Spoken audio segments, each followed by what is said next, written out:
Imagina esto, el año es 1162. En las estepas frías de Mongolia, nace un niño.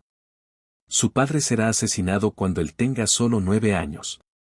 Su familia será abandonada en el desierto para morir de hambre. Pero ese niño no morirá. 50 años después, ese mismo niño habrá creado el imperio más grande que el mundo jamás ha visto.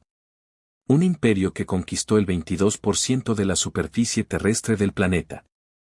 Un imperio tan vasto que necesitarías un año entero para cruzarlo a caballo. Su nombre era Temujin. El mundo lo conocería como Genghis Khan. Esta es la historia del imperio mongol.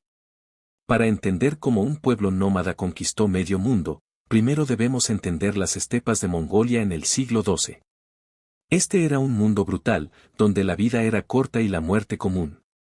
Las tribus mongolas vivían en yurtas portátiles, siguiendo sus rebaños a través de vastas planicies sin fin. No había ciudades. No había agricultura permanente.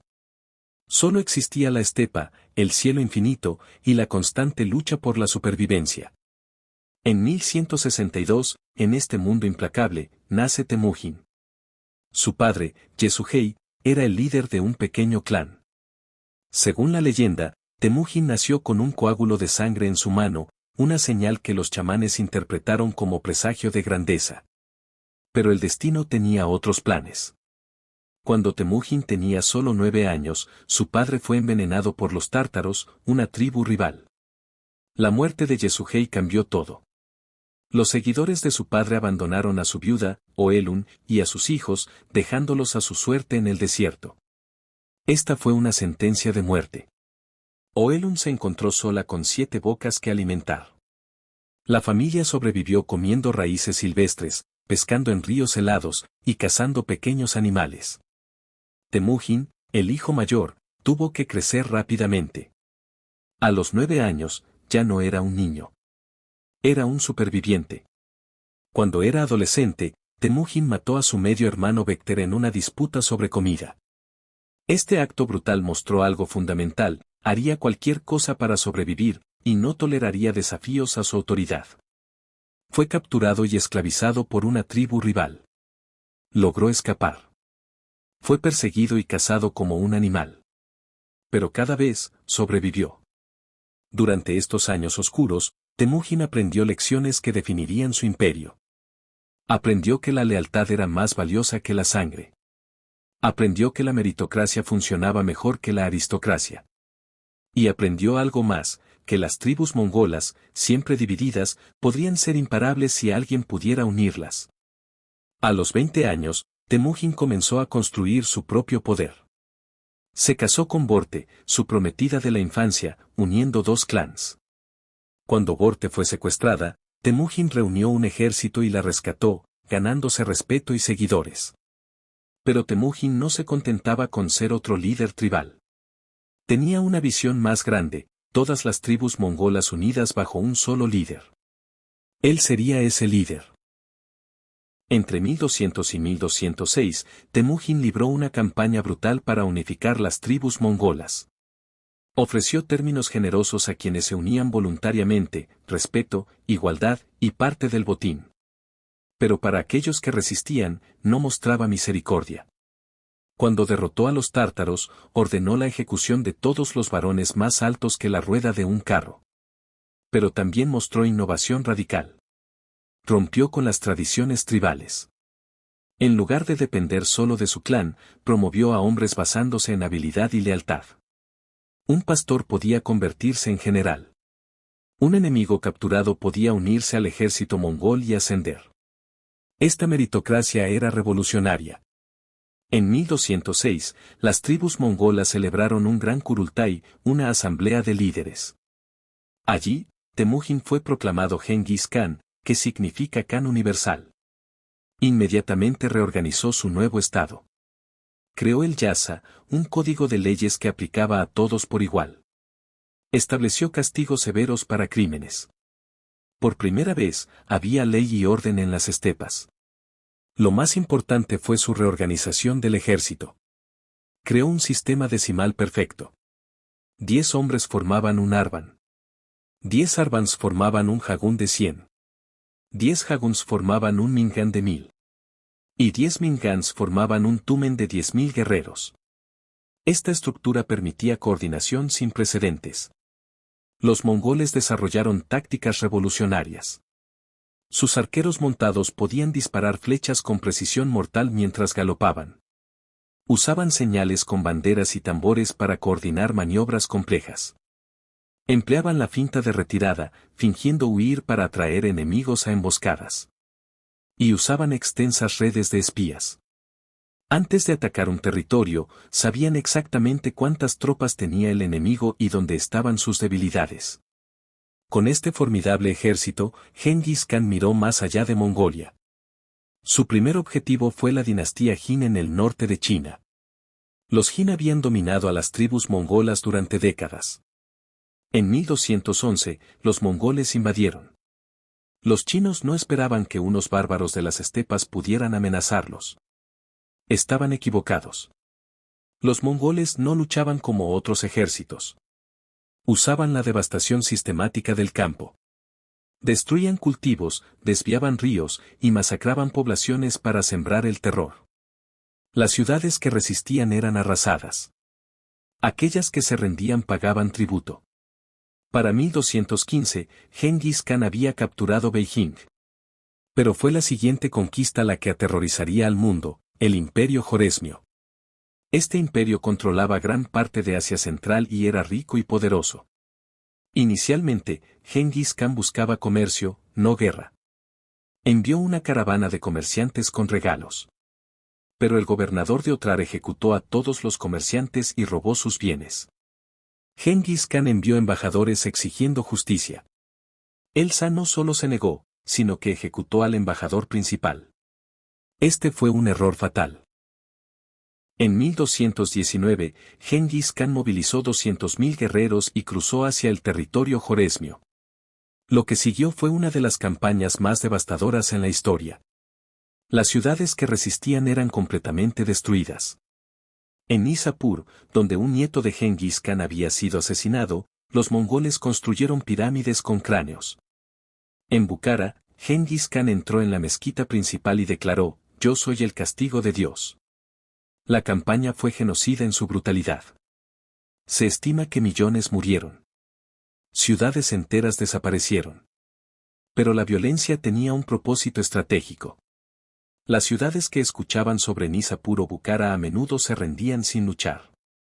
Para 1225, el imperio mongol se extendía desde el Pacífico hasta el Caspio. El niño abandonado en el desierto había creado el imperio contiguo más grande en la historia. En 1227, durante una campaña contra el reino Tangut, Gengis Khan cayó de su caballo y murió. Tenía 65 años. Su muerte fue mantenida en secreto. Según la tradición, todos los que vieron su cortejo fúnebre fueron ejecutados. Hasta hoy, nadie sabe dónde está enterrado Gengis Khan. Pero su legado apenas comenzaba. La muerte de Gengis Khan podría haber significado el fin del imperio. Pero había creado algo duradero, un sistema de sucesión, una maquinaria administrativa y una ideología de conquista continua. Su tercer hijo, Ogedei, fue designado Gran Khan y continuó las conquistas. Bajo Ogedei, el imperio alcanzó su máxima extensión. Completó la conquista de la dinastía Jin. Invadió Corea. Y más dramáticamente, lanzó una invasión masiva de Europa. En 1237, Batu Khan lideró 150.000 mongoles en una invasión de Rus. Lo que siguió fue devastación total. Las ciudades rusas cayeron una por una. Riazán fue destruida en 5 días. Vladimir fue quemada. Kiev fue arrasada. Un cronista escribió: «No quedó vivo ni un ojo para llorar a los muertos». Los mongoles continuaron hacia el oeste, entrando en Polonia y Hungría. En 1241, lograron lo imposible, ganaron batallas simultáneas a miles de kilómetros de distancia. En Legnica, aniquilaron una fuerza combinada de polacos y caballeros teutónicos. El mismo día, a 800 kilómetros, otro ejército mongol aplastó a los húngaros en Moí. Europa estaba aterrorizada. Parecía que nada podría detener la horda mongol. Y entonces, inesperadamente, los mongoles se retiraron. Ogedei Khan había muerto, y todos los príncipes mongoles debían regresar para elegir al nuevo Gran Khan. Europa había sido salvada no por resistencia militar, sino por un golpe de suerte histórico. Después de disputas sucesorias, Kublai Khan se convirtió en Gran Khan en 1260. Decidió concentrarse en conquistar China, específicamente la dinastía Song del Sur. La campaña duró décadas. Los Song tenían ciudades fortificadas, población masiva, y tecnología avanzada. Pero los mongoles eran implacables. En 1279, Kublai finalmente conquistó el último reducto Song. Por primera vez en la historia, toda China estaba bajo control extranjero. Kublai estableció la dinastía Yuan. Mientras Kublai se consolidaba en China, el imperio más amplio se fragmentó en 4 grandes kanatos: la Horda de Oro en Rus, el Ilkhanato en Persia, el Kanato de Chagatai en Asia Central y la dinastía Yuan en China. Estos kanatos funcionaban como estados independientes y a veces luchaban entre sí. Sin embargo, la fragmentación no disminuyó su impacto. De hecho, fue durante este periodo que el imperio mongol logró algo único: creó el primer sistema de comercio verdaderamente globalizado. Esto se conoce como la Pax Mongólica, la paz mongola. Por primera vez en la historia, una sola autoridad controlaba la ruta de la seda desde China hasta Europa del Este. Los comerciantes podían viajar desde Beiyang hasta Crimea sin cruzar fronteras hostiles. Los mongoles establecieron un sistema de postas con estaciones cada 40 kilómetros. Un mensaje podía viajar desde China hasta Persia en solo unas semanas. Los mongoles protegían activamente el comercio. Los ladrones eran ejecutados. Los comerciantes recibían tablillas que garantizaban protección. El resultado fue un florecimiento del comercio intercontinental. Tecnología china como la pólvora, la imprenta y la brújula se difundieron hacia el oeste. Marco Polo viajó a la corte de Kublai Khan y regresó con historias asombrosas. Los mongoles también eran notablemente tolerantes religiosamente. Gengis Khan había declarado que todas las religiones eran igualmente válidas. Bajo gobierno mongol, budistas, musulmanes, cristianos y chamanes coexistían pacíficamente. Esta política era radical para su tiempo. Pero la Pax Mongólica tendría consecuencias devastadoras. Las mismas rutas comerciales que facilitaban el intercambio también facilitaron la propagación de enfermedades. En la década de 1340, la peste bubónica viajó a lo largo de las rutas mongolas. En 1347, la peste llegó a Europa como la muerte negra. En 4 años, mató a 1/3 de la población europea. Para mediados del siglo XIV, el imperio mongol estaba en declive. En China, Kublai Khan había muerto en 1294, y sus sucesores eran débiles. La dinastía Yuan se volvió impopular. En 1368, un líder rebelde chino expulsó a los mongoles y estableció la dinastía Ming. Los otros kanatos también se fragmentaron gradualmente. Para 1500, el imperio mongol ya no existía como entidad política unificada. Pero el legado del imperio mongol sobreviviría de maneras inesperadas. Primero, dejaron un legado genético masivo. Estudios de ADN muestran que aproximadamente 16 millones de hombres hoy comparten un cromosoma y que puede rastrearse hasta Gengis Khan. Esto significa que 0.5% de toda la población masculina del mundo desciende de él. Segundo, los mongoles transformaron la guerra. Sus tácticas, movilidad y coordinación influenciaron la estrategia militar durante siglos. Los ejércitos modernos todavía estudian las campañas de Gengis Khan. Tercero, el imperio mongol facilitó la mayor transferencia de tecnología en la era premoderna. Ideas e inventos viajaron entre China, Medio Oriente y Europa como nunca antes. Sin el imperio mongol, estas transferencias habrían tomado siglos más. Cuarto, los mongoles ayudaron a moldear naciones modernas. En Rus, el dominio mongol tuvo un impacto profundo en el desarrollo político ruso. Los príncipes adoptaron técnicas administrativas mongolas. Incluso el concepto de autocracia centralizada debe algo al modelo mongol.